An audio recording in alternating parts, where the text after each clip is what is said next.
Welcome everyone to another episode of Wolfe Street. For those of you that don't know, my name is Wolfe, and for those of you that do, thanks for checking me out again. As always, you can check me out on social media at EveryTimeICash. That's all social media platforms at EveryTimeICash, or you can check me out on my website, everytimeicash.com. Feel free to reach out to me on all those social media platforms if you like, or you can reach out to me directly at everytimeicash.com/contact. I like to make these videos at inflection points. For a while, was making videos a little bit more consistently. We've been in kind of a grind, and I've not really seen much change for the better part of a few months.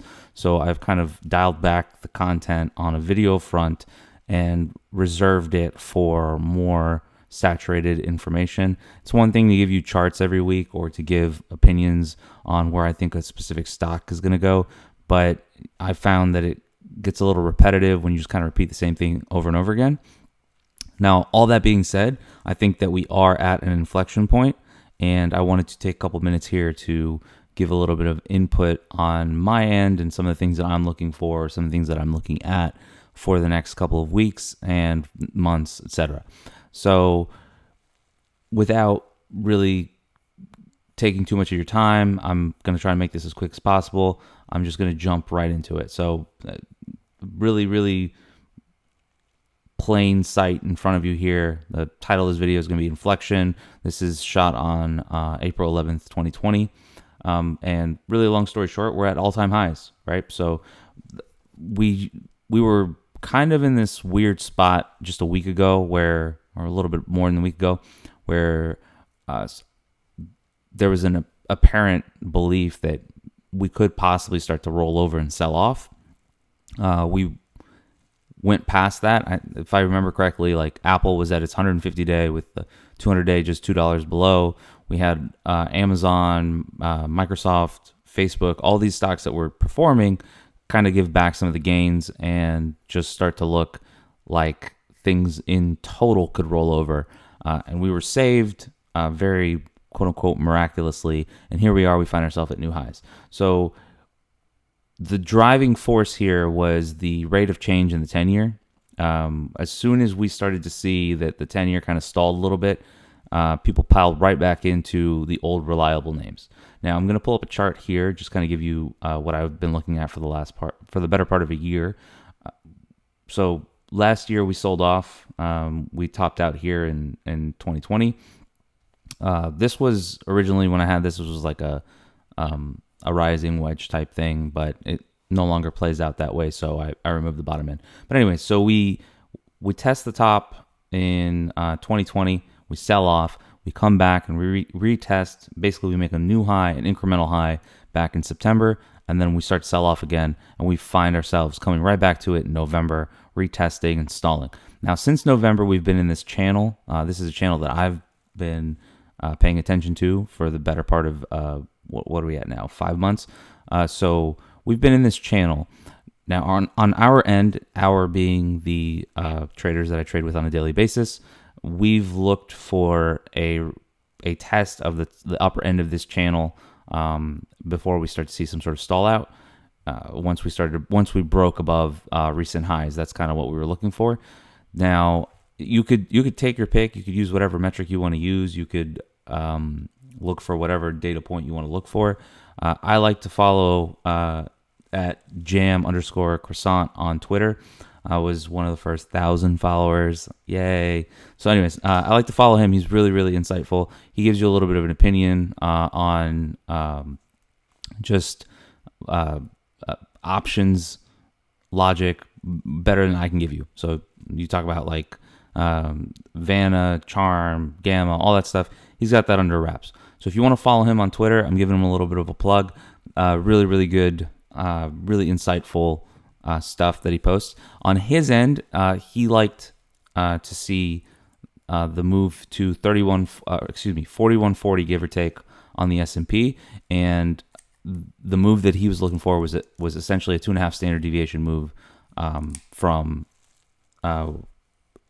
where things were. So on his end, it played out perfectly. It looked like a genius, right? On our end, we simplified a little bit more. We were looking for a test of the upper end of this channel that we've been riding for the better part of 4 months now, 5 months, give or take. So we got there on Friday afternoon. We got a 4,100 break. It felt capitulatory. That's what we were looking for on Friday. We got it. It pushed all the way through. And then in the last 15 minutes, things took off. I think it got to 411.50 basically on the S&P. And then in the post-market session, it just started to kind of dry out from there. So we could have possibly seen a potentially capitulatory move in the S&P. Now, I think that's important to note because if you start to go through some of the charts, you'll see, this one's a little messy, so forgive me, but you'll see like the NASDAQ was in this really, really well-defined channel all the way up until it broke out back in July of last year. And then it started to kind of retest the upper end of that channel. And then we've been in this, we've been in this blue. Let me make it a different color so it's a little bit easier to see. Just give me 1 second. All right, so you can see we've been in this channel here since September. So we retested the upper end of that channel that it broke out of, held, and then kind of been riding, ping-ponging along. Now we're right back to where we were at an all-time high back in February on the NASDAQ after retesting this trend line.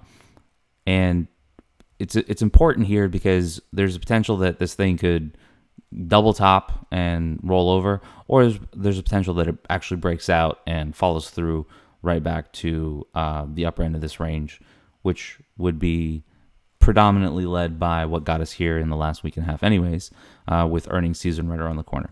Now, with all that being said, I just kind of want to go over some of the things, some of the thoughts, some of the logic that I've had, and some of the thoughts that I'm having moving forward.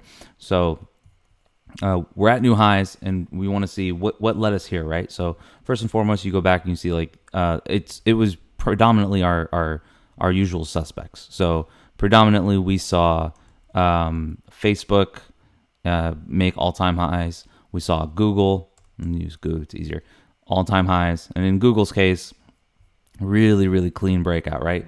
So resistance, gap up, come back, retest that, and then go, right? Really, really simple setup. So Microsoft, same thing. This one's messy. I drew up a lot of lines. Excuse me for that. So Microsoft's case had this wedge, resolution, breakout, and then chase. Amazon as well. Just recently broke out of this downtrend. Now it's a little interesting because you could throw the downtrend like this, and then Amazon basically just moved right back to the downtrend, and we'll see what happens. I'm gonna go back to the way that I had it, but essentially it was your old darlings that led us here. It wasn't some of the high flyers that people fell in love with in the first place. So this is important because we have a couple things that I want to go over and a couple thoughts that I have. So on the macro front, the macro is pretty clear, right? So the Fed keeps telling us they got our back. They're going to let things run a little hot. They want to see jobless numbers get to full employment, and monetary, fiscal, and interest expense stimuluses are firmly in place. Now, one of the things that a lot of people don't kind of account for, or maybe they're accounting for now, but one of the things that we accounted for early on was that the ability for a lot of these quote-unquote zombie companies to refinance their debt was going to actually improve the growth of those companies and improve the earnings of those companies. So a very simple way that I could put it is like if you have a house and your interest rate, let's say, is at 3.5%, and then you refinance that debt down to 3%. Well, that 0.5% that you're saving on interest payments in the house, that's just cash that you're going to have. The same thing goes into effect here with all these companies that were able to refinance their debt at much lower levels. A lot of them got a lifeline that was, in many of them, wasn't expected, right? So this is something that is playing out and should continue to play out. But that being said, with the macro in place and with things working out the way that is beneficial. On a tactical front, it's a little bit complicated, right? So the market has been what's known as a tactical market, where it's not everything moves at once. You get like some days you get grandpa stocks, you get these banks and industrial stocks that take off, and then some days you get tech stocks that take off. Some days you're getting the old money tech stocks like Oracle and IBM and things like that move the market. And then some days, most recently, you're getting your FANG names, right? So it's been tactical. We are stretched, and there are some things that I look at from a sentiment standpoint that kind of give me a tell. And one of those things that I like to look at are, and I've said this before, are percent of stocks that are above their 10 and 50 day and 200 day. So 96% of stocks in the S&P are above their 200-day moving average. That's pretty rich. So like, there's no one that's doing poorly, essentially. And then in a mid to longer term period, no one's doing poorly, essentially. Now, the number of stocks that are above their 10-day is above 70%. Number of stocks that are above their 50 days is above 90%. So when these sort of things happen, we're kind of at the upper end of the range, and we're upper end of where we want to be. And in my perspective, and from my perspective, this is where I kind of want to lighten up. I sold the majority of everything on Friday from my perspective. I wanted to lighten up. I want to be cash ready. I want to just kind of let things play out and see what happens. Now, the other thing to pay attention to is volume in the last week has been anemic. Outside of that, the McClellan oscillator has been pointing down, which is really rare considering that we're making all-time highs, right? So outside of that, if you look under the surface, the number of stocks that were making new highs last week while the market itself was making new highs was dwindling. So that what that was telling me and us is that we're getting dragged higher by our bigger names. So the number of stocks that are actually performing and that breadth that everyone was talking about, like everyone was saying, it's a broad-based rally, that was starting to get a little long in the tooth, which is fine because essentially we're just looking for a reset, and then let's see how things go. And if things are healthy for the next leg higher, you'll get that broad rotation and that broad reset, and you'll get that next leg up. But in the meantime, a lot of those stocks that led early, they started to no longer find more upside, and then the old winners came back in vogue, and they were carrying the market last week. And we got to see that Friday capitulatory event, possibly. We'll see. And then when you look at it and you look under the surface, you see that is a unique circumstance that, for me, kind of gave me a little caution. Now, if you want to actually like go into it, there are red flags. So inflation is here. The COVID story internationally hasn't been resolved like it's being resolved locally. So Europe's in lockdowns. Canada, parts of Canada are in lockdowns. I think Brazil, last I checked, wasn't doing too well. So that story is not going away. And if we're looking for a synchronized global recovery, which is what pretty much everyone across the board is looking for, that's something that needs to go away, because the longer that persists, the more useless the cash that we're throwing at the problem becomes. So outside of that, investor complacency is ridiculous. I can't find anyone that will give you any real situation for why we could potentially sell off or why things could get worse, right? Everyone's telling you there's a lot of money, Fed's got your back, blah, blah, blah. But if inflation's here and things don't go away, and we're just one real mistake that no one's really prepping for, that could lead to a shock. And when I say shock, I'm not saying like, oh, this guy's falling, black swan, stuff like that. But like the Bill Hwang story, the guy's able to leverage $110 billion worth of stock and didn't have anywhere near it. No one really batted an eye. And that sort of stuff kind of happens, and outside of that, like the green seal stuff, that sort of stuff happens when people are complacent and there's a lot of money in the system and no one really has to double check to give out the cash.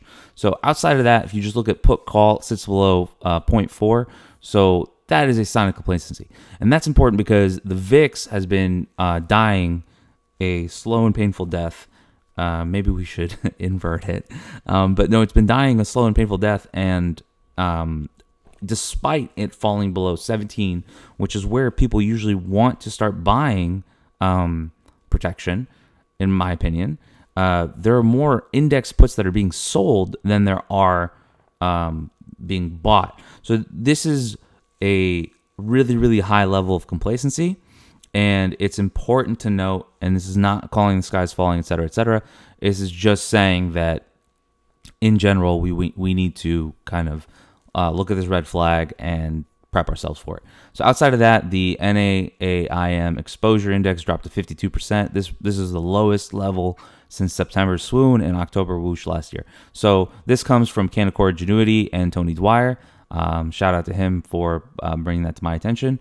But if you just look at it, that tells you the exposure is down to 52%, and it is as low as it was, or to levels that we saw back in September and October. In both instances, and let me just go back and go. In both instances, we got sell-offs, right? So you get a sell-off in September, and then you go back to October, get another sell-off. So if we are to kind of project it and try to think like worst case scenario, what could happen, given that we have complacency and we have sentiment drops and all that stuff. I mean, if we were to sell off and get back down to 3,900, give or take, that wouldn't be the worst thing in the world for from the perspective of market, right? So if we just kind of stayed living in this channel, sold back off to prior highs, and then set ourselves up for the next leg higher, that wouldn't be the end of the world. But it's really important to note these things. It's really important from my perspective to kind of see things for as they are, not for as I want them to be. So with that being said, like what are some thoughts that I can have? So gold, actually, it's boring, it's beaten up, it's not in vogue, nobody likes it, but it's historically an inflation hedge. So if inflation is actually here, and if things persist the way they are and people need to put their money somewhere, this is a hard asset that people have historically used to hedge their bets. Now, I understand that Bitcoin has been the move for the last X number of years, especially the last year and a half, but this is a situation where gold could be right. So with that opinion, I pull up gold, right? So I want to see how things are going. So if I pull it up, if you just take a look, we've been in a trend since June of 19, and we literally touched that trend, right?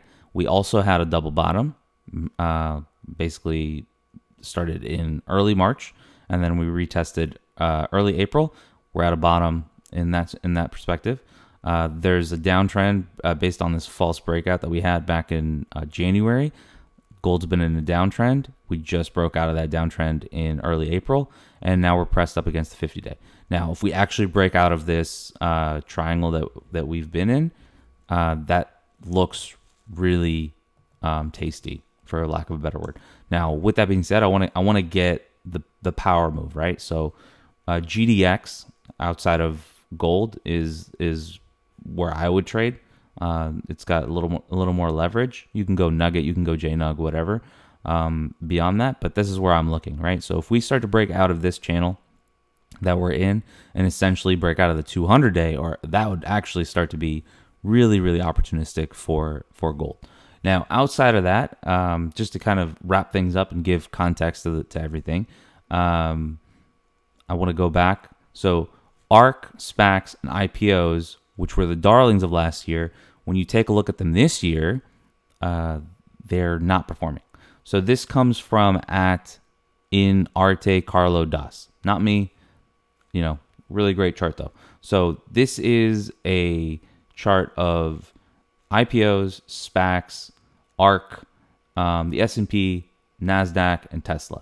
So you can you can take a look at this and kind of see the different colors and see how they performed. You can look at it on my Twitter feed as well. I reshared it there. But what you're seeing is we've got a divergence, right? So the market, it's overall, and the NASDAQ overall have gone back to all-time highs. And then the darlings of last year and what people like to trade last year, SPACs, IPOs, Tesla, those are not really performing. So if I go back to ARK in general, so let me see, ARK, none of them are performing, right? So they broke out, they broke down. I'm going to go through each of these charts basically one by one, but they broke down from their trend. They went and retested that 200-day. They kind of had a little bit of a bounce. They're, maybe in a week I'm wrong, and they go break back out close and start to chase towards all-time highs. But currently they're not performing, and they're not performing with the market. So if you look at ARK Growth, same thing. This one actually looks worse. Had a trend, broke it. Now it's just kind of dead money. 50, 100-day cross looks like it could happen. And then you look at ARK Finance. So this one's pushing back towards the 50-day. It's right there. But again, trend break, dead money basically, right? So I don't know what's, they can go back into vogue and people could buy them up and they'd have all-time highs. I'm not saying that that's not possible. I'm just saying that for whatever reason, you look at the market, you look at how things have been performing the last several months, and obviously it's part of it. They've gone up 300% by and large for most of the stocks that they've had a major position in. But if you take a look at certain names in their portfolio or in their ETFs, so Tesla is the one that they're mostly known for. Tesla's been, it doesn't act the same. So this is one that I trade pretty regularly, and I traded regularly last year. Best winner, best holder I had last year, but it doesn't trade very well. Currently, it's wedged between this downtrend that it was in very briefly, supported by the 20-day, and then you got the 50-day above. So I really want to pay attention to see how Tesla acts the next couple of weeks.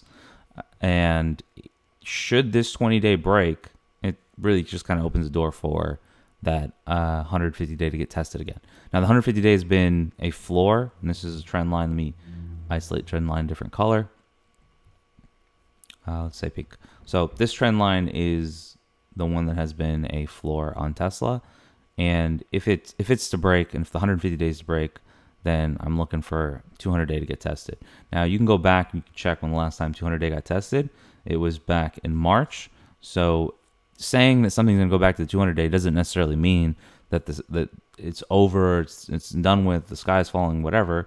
In fact, the last time it hit the 200-day provided a universal opportunity last year. And then you can look at it when it broke out from the 200-day back in October of 19. So the 200-day will be a critical point for that stock. Now, if it breaks the 200-day, and let's say it broke it on volume, then we got bigger issues, right? But for now, that's kind of like the logic. And outside of that, for me, I've been saying it to people who are in the chat that I run and anyone who wants to listen. I stay away from Kathy. I stay away from Shamath. I stay away from all these people who benefited last year from just froth and blind money after blind money. And I kind of want to look at things from a practical, pragmatic standpoint, and I want to look at them from a educated standpoint and where things are going, not where they were, right? So one of the things that I want to pay attention to, and we saw this recently with the Bill Huang story, and if I said that guy's name wrong, sorry, I don't know how to say his name. But part of the thing that we saw from all of that, and from Melvin Cap and all these different isolated events that seem to now be a little bit more recurring, is that the plumbing in the market, it works just fine on the way up, but then when a pipe breaks, it works really, really poorly on the way down. So the market's a feedback loop. Stocks go up, people want to buy more stock. Stocks go up more, right? Stocks start to go down, people need to sell more stocks go down more. And the move down is almost always more painful than the move up. everybody wants to pull back until the pullback happens, and then everyone doesn't know what to do, right? So in advance of these moves to the downside, when we get to situations like we're in now and things get a little stretched, I like to prep myself for potentially not being exposed to that downside risk. So it's really important, in my opinion, to kind of see where we're at, understand that we're in a situation where the percent of stocks above their 200-day is really high, percent of stocks above 50 days really high, 20-day really high, 10-day really high, and there's a lot of complacency, and a lot of the fan favorites from last year are not performing, and we're just kind of in a spot where we've gotten a little hot and maybe got ahead of ourselves.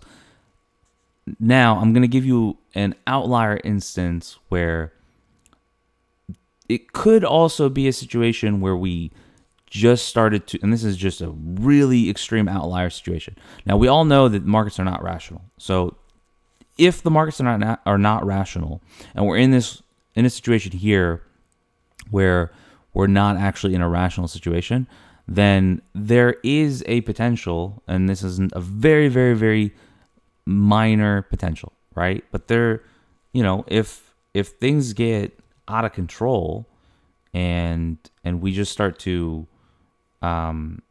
get a performance chase type scenario. Now, if we let's say in a hypothetical world we start to break out, right, and we break out, earnings are around the corner, earnings actually beat. So earnings this week, banks lead with earnings this week, and let's say banks crush it, and everybody's like offsides because they're prepping. Like I'm saying right now, we got to prep and hope that we don't see a sell-off, and we got to be in advance of that. Kind of want to position myself for a potential, just a little bit of a check back, right? Now, let's say that I'm wrong and that we don't actually get a check back, and we're actually, things are better than, the most optimistic person has anticipated. Now, in situations like that, the stocks are going to get chased. And again, the market's a feedback loop. So if I'm a portfolio manager and I'm measured against a benchmark, the benchmark keeps getting away from me, at some point I'm going to have to participate.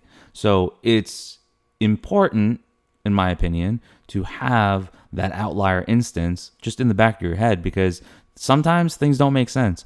And if things start to break out and we start to get like a bubble-ish situation where things just keep getting bought and keep getting bought and keep getting bought, it's important for me to kind of understand that is a possibility. No matter how small of a possibility it is, that is actually a possibility, and that could actually be more detrimental in the short run than people are expecting. So like if I just put it to you really, really simply, let me pull up the NQ real quick. So there's a potential that this Control Z. There's a potential that the NASDAQ itself starts to, let me find it.